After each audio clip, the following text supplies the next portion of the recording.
All right, we are back. This is take number 2. We're live again here. The last live stream, my camera froze up, and we are back. So, sorry about that. And I want to just kind of restart here, but let me just look at some things really quick.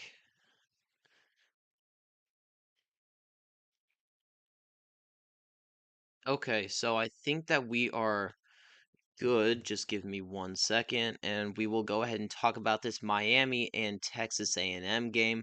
Um, went live as soon as I could after I solved the problem, and it should be good after that. Okay, so we're good to pretty much start looking at it here.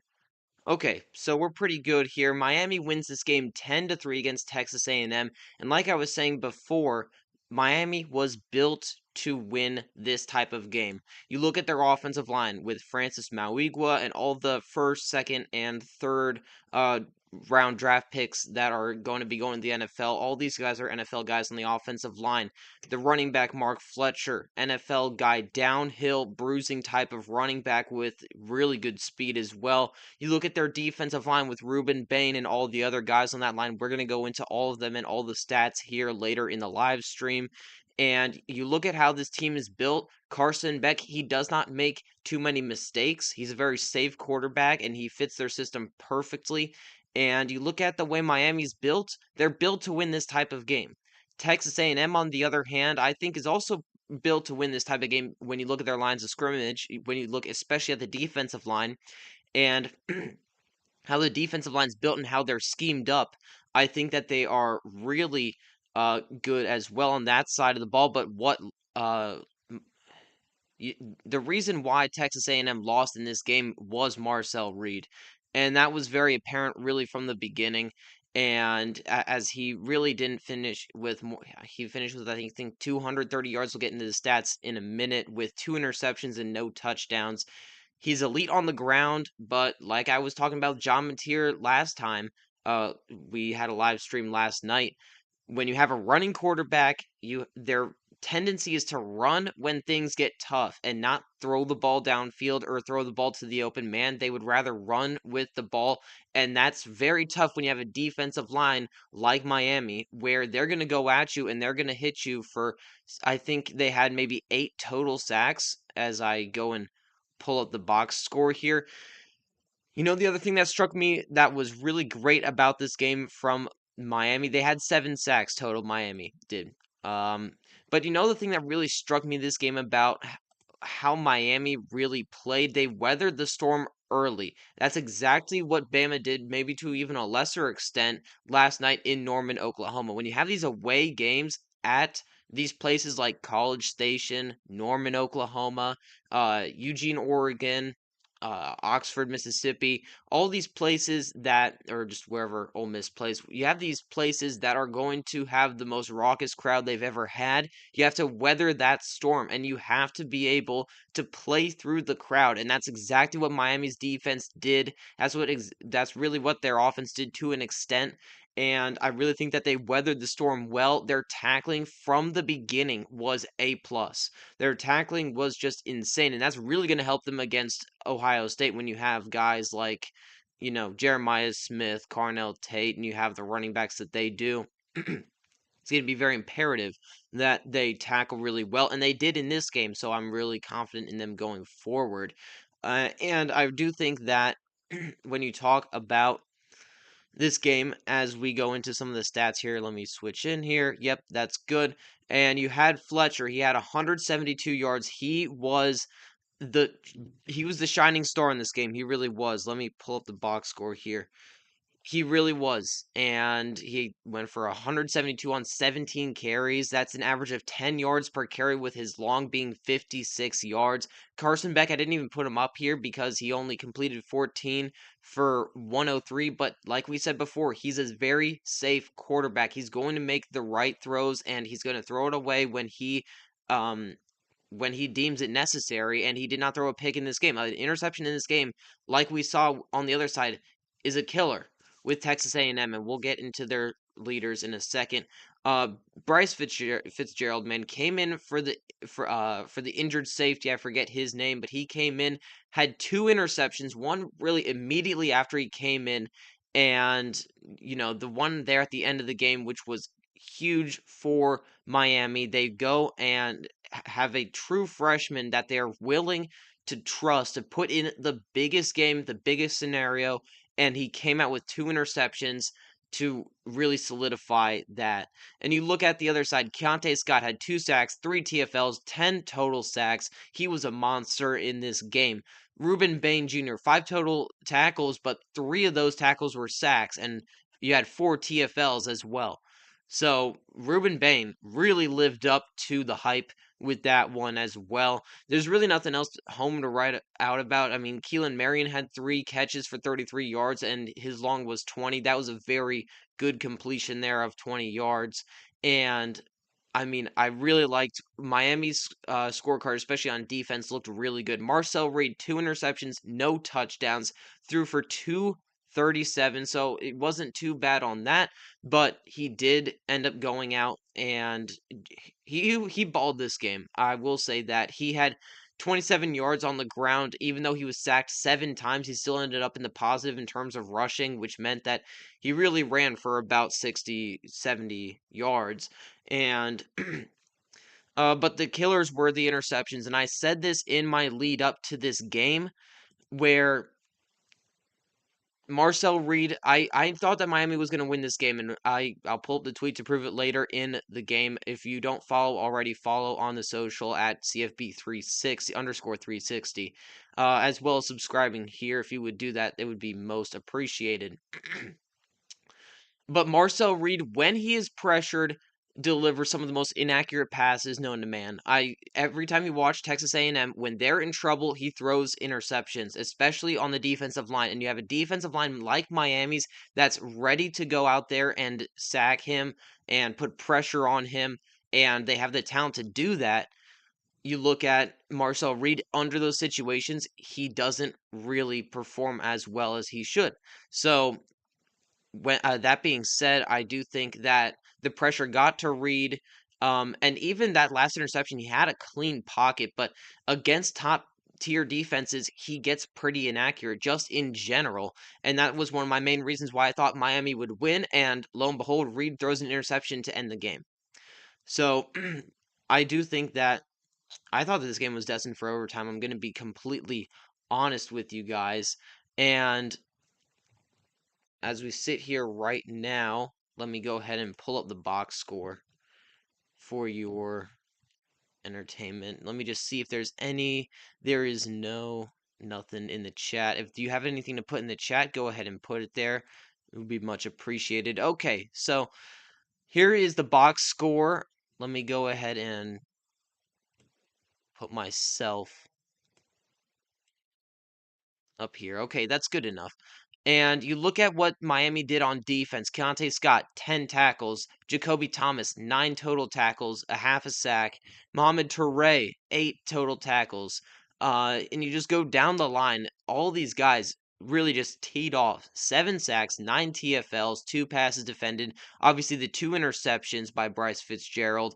And Malachi Tony, like I said at the beginning of the live stream, 4 punt returns for 82 yards, average of 20 per attempt, and that's really what helped set them up a couple times and really helped them play the field position game, if not anything else.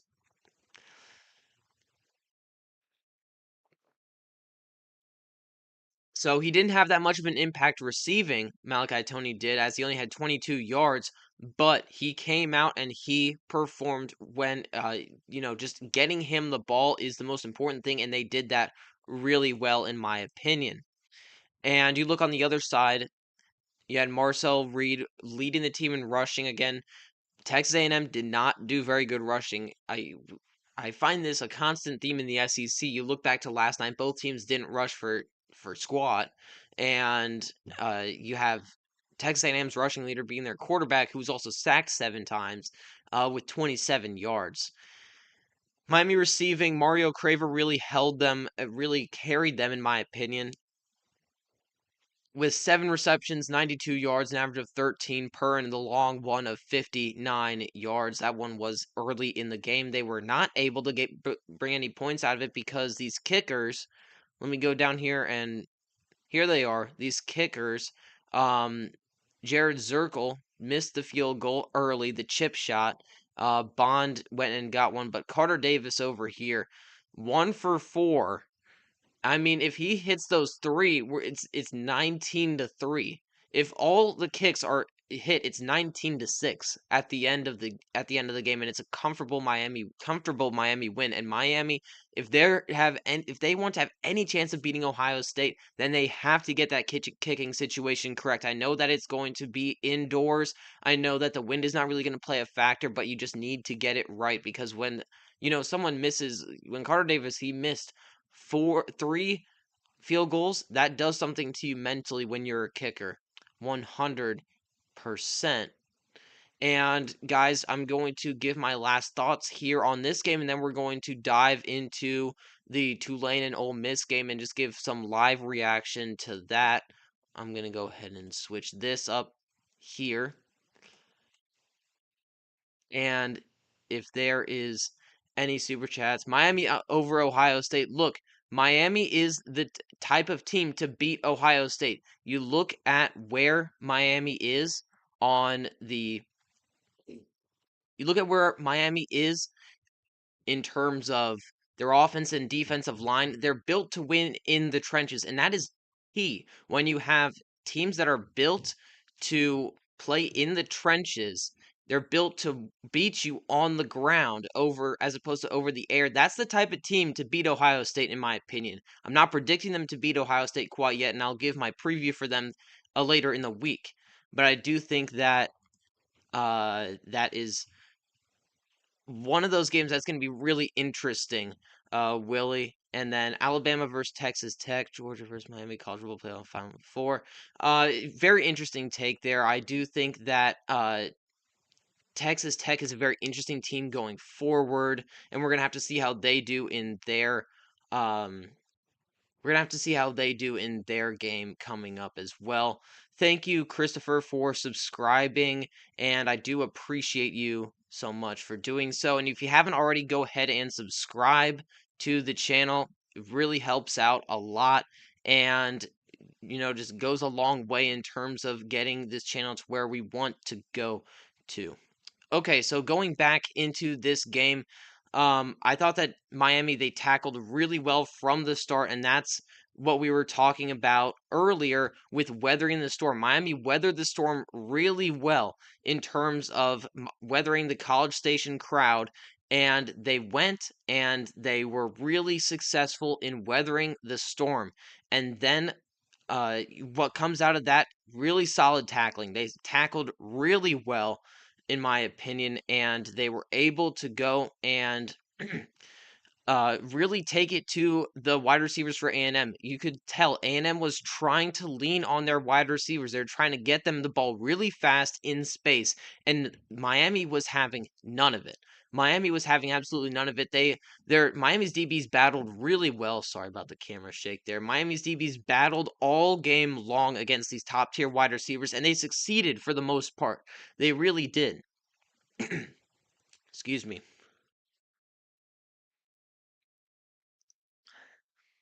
They battled all the way through, and I was really proud of them all the way through, in my opinion.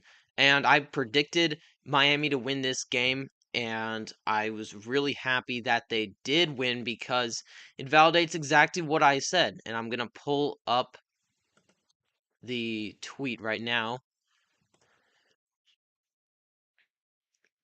so that I can show you guys. Okay, so here we go. And if you have not already, go ahead and follow me on the socials. I would be really appreciated.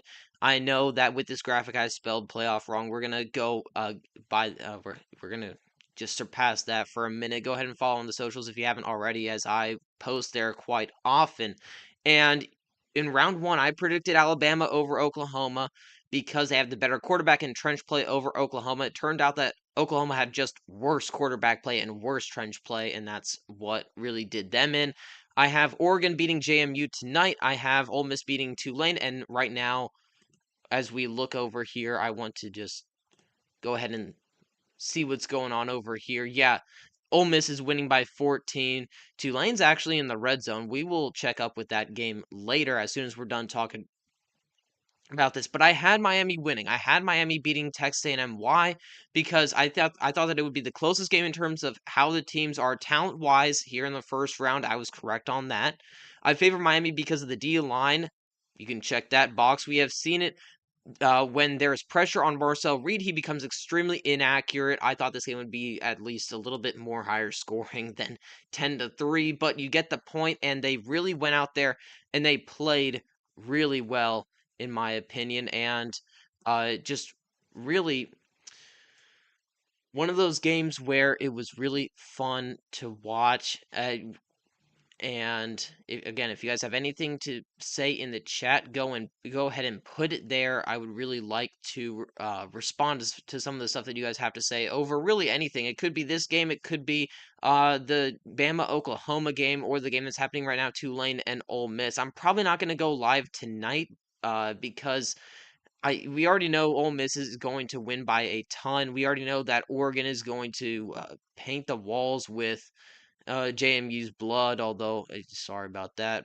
But it's just an analogy for how they're going to win by 50 plus, in my opinion. JMU's got no business being there. Tulane really doesn't have any business being there at all. And the playoffs is something that we will definitely go. We'll definitely go over that in later live streams and how it's formatted and whatnot.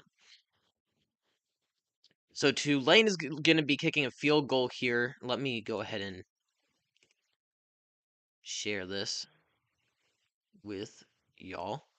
Tulane is definitely going to be kicking a field goal here. Tulane is at the Mississippi 20, Ole Miss 21. They're going to kick a field goal here and make this a 14-3 lead for Ole Miss as they start the second quarter. And in fact, they do go and do that. I hate these ads. Let's just do that real quick. Jake Retzloff has more yards passing than Chambliss. And Retzloff was always a good quarterback. He was a serviceable quarterback. He's 6 for 9 with 1 interception.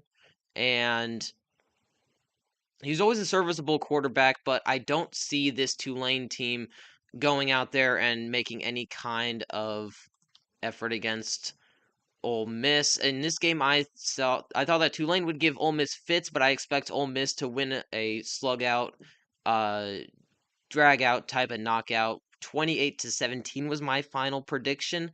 I do think that it'll probably end up being 28-31 in that range. But I think that Tulane may not get to 17 points. We'll see. As we look through the stats here, Trinidad Chambliss is 5 for 5. He's perfect with 94 yards. Kawan Lacey's got a touchdown. He's got 3 carries for 50 yards, a 30 bomb there. Daquan Wright for Ole Miss got 34 yards. Dazon Stribling, 30-yard reception. Deuce Alexander, 30 yards, over 2 as well. Tulane's got 1 sack, shared by Mo Westmoreland and Chris Rodriguez. Jalen Braxton for Ole Miss has the interception, and the 39-yard field goal was, in fact, good for Tulane. So I'm fine just staying here and watching this game with you guys, but I just wanted to switch this up real quick and see where we're at. We have 1 viewer right now. We've been live for about 20 minutes. I really didn't want this to go more than a half hour, as they're just quick reactions. And just make sure to subscribe if you have not already. Yeah, I mean, there's not much else to say about this Texas A&M and Miami game because everything was really compact. Everything was, the few storylines I said in the beginning took about 5 minutes to say, and that's really all that it was. It really didn't have much substance to it other than the tackling was really good on both sides. The defenses were both really good on both sides, and it was one of those games where it was just one of those knockout type of games. One of those games that really, I think you guys know what I'm trying to say. Okay, we're gonna fully switch gears here in 1 second, and we're gonna cover this Ole Miss. Oh, I hate these ads. This Ole Miss and Tulane game right here. Timeout on the field. It's Ole Miss has it 3rd and 3. It looks like here. 2 plays, 3rd and 6. 2 plays for 4 yards. And where'd it go? I have no clue where the window cap.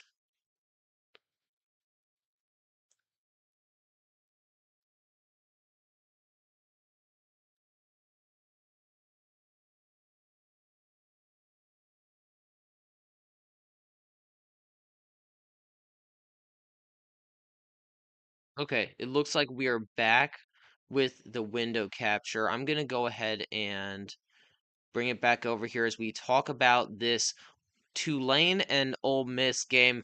Tulane has to make a stop right here. Ole Miss took the timeout. They have a 94% chance of winning this game. And Tulane needs to stop right here. If they want to stay in this game at all, best case scenario here, they get the ball, they make the stop, they get the ball back, and they score a touchdown immediately. That's what they need to keep in this game. Kawan Lacey's got 56 yards on the ground.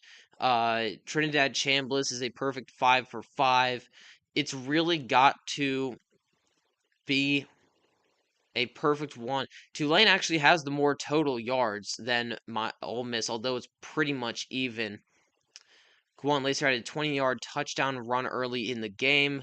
Chambliss had a 4-yard touchdown run. And you can see, actually, you can't, but so on this timeout, Tulane's really got to get it together. They have to go out there and really got to stop here. First downs, 6 for 6. Tulane and Ole Miss both have 6 first downs. Ole Miss is 0 for 1 on 3rd down. So going into this 3rd down, they're 0 for 1, which is interesting. And then they are 3 for 5. That Tulane is 3 for 5 on 3rd down. Looking at the field goal drive, 57-yard pass, which started off 8-yard pass, negative 4-yard run, incompletion, and then the field goal. So it was really all on one play. It looked like that they went and got that. I'm going to go ahead and do this.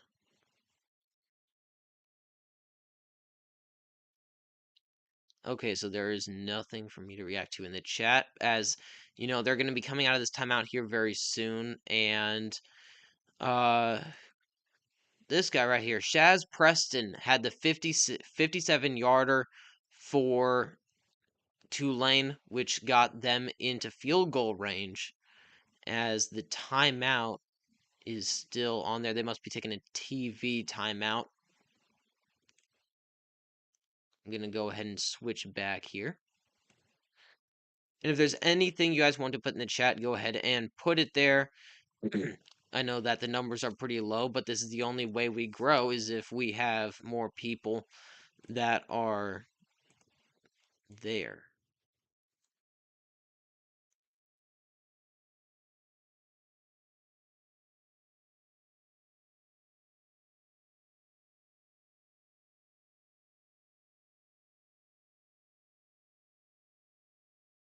I'm going to go ahead and pin this message really quick. And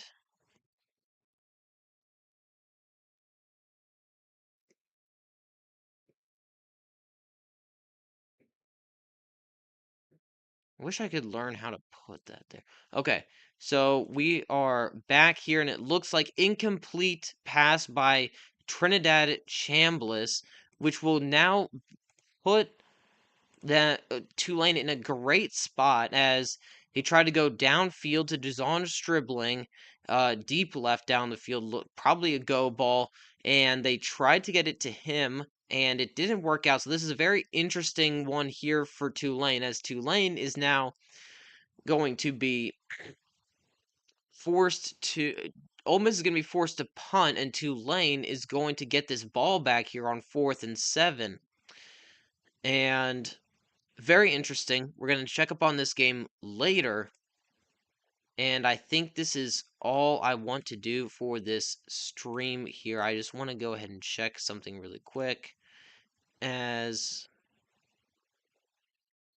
if there were any final thoughts on this game right here. Any final thoughts on the Miami Texas A&M game? So where do we go from here? Texas A&M has one of the best recruiting classes going forward, and actually I want to go ahead and look at that really quick and share that with you guys, as they always have great talent, but now they really have um a great coach to develop the talent in Mike Elko. I think Mike Elko is probably a top 5 head coach in the country at this point in time. Maybe top 7, we can say. Okay, so in the 27 class here, let me go ahead and share my screen with you all.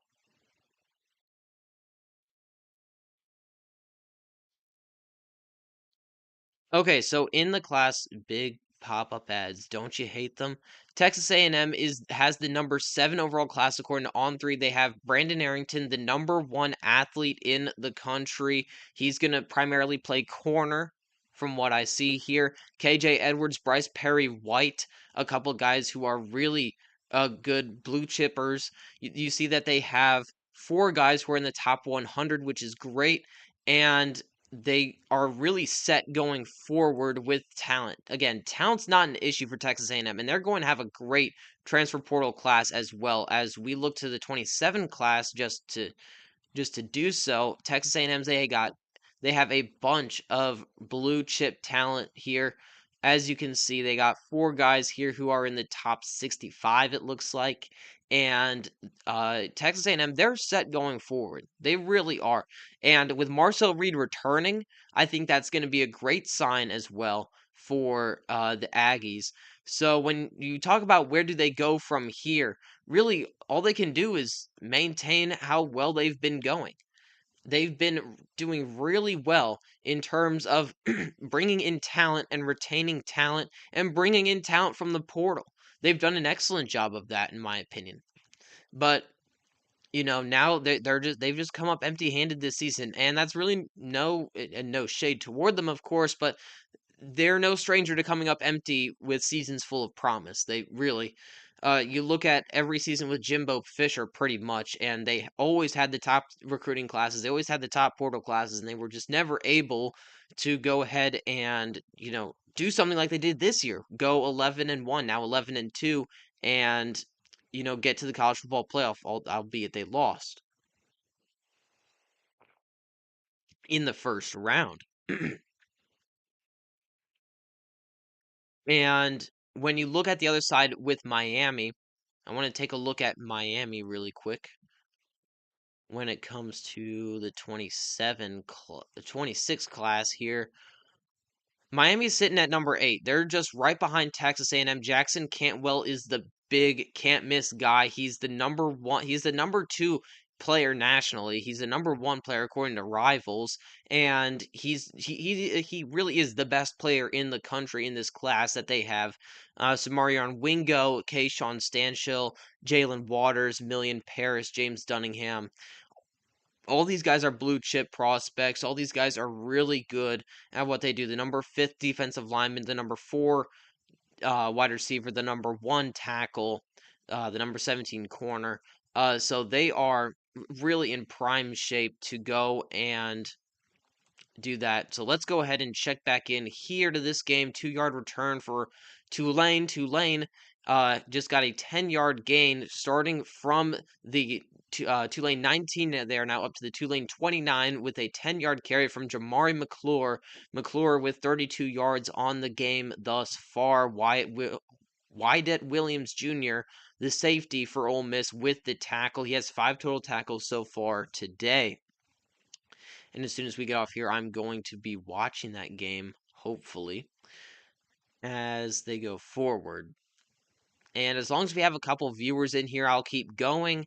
But I really don't plan to go too much longer. Thank you to Christopher LeClaire for subscribing. Thank you for putting that in the chat. Willie Osborne, Miami over Ohio State. It's possible. It really is. And especially the way Miami's built on the offense and defensive lines of scrimmage, I can totally see that. Alabama versus Texas Tech, and Georgia versus Miami in the college football Final Four of 2026. I don't think that Alabama is going to be able to beat Indiana. I'm sorry. It's just really far fetched for me to believe that Indiana is going to go down to Alabama, especially since Alabama played, in my opinion, poorly last night, even though, that's that. Let me go ahead and check back in. Another 12-yard run by Jamar McClure as he reaches 44 yards on the ground. TJ Banks, the safety, with the tackle. And another rush for Jamari McClure for excuse me, for 15 yards. That makes 37 yards alone on this drive where he has just put them all the way down the field. This is a great response here from the Tulane Green Wave here, as this drive so far has been run, run, run, the 0-yard pass, but it has been one of those drives where you just let your power running back go and do it.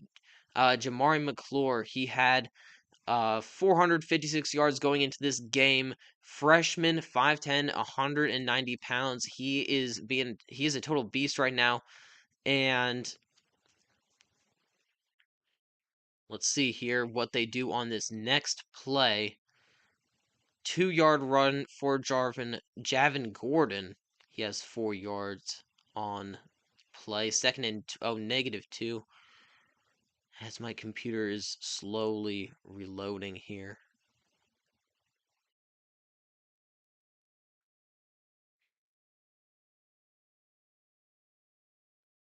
Well, we'll see what Tulane does. I've really said, as it's an incomplete, so it's 3rd and 12.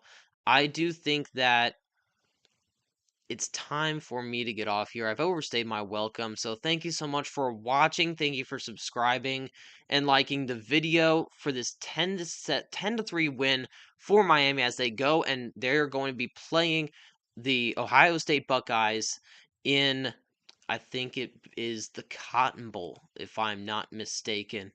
And we've reached 50 views. I'm happy with this live stream, as we'll be going live a number of times throughout the week.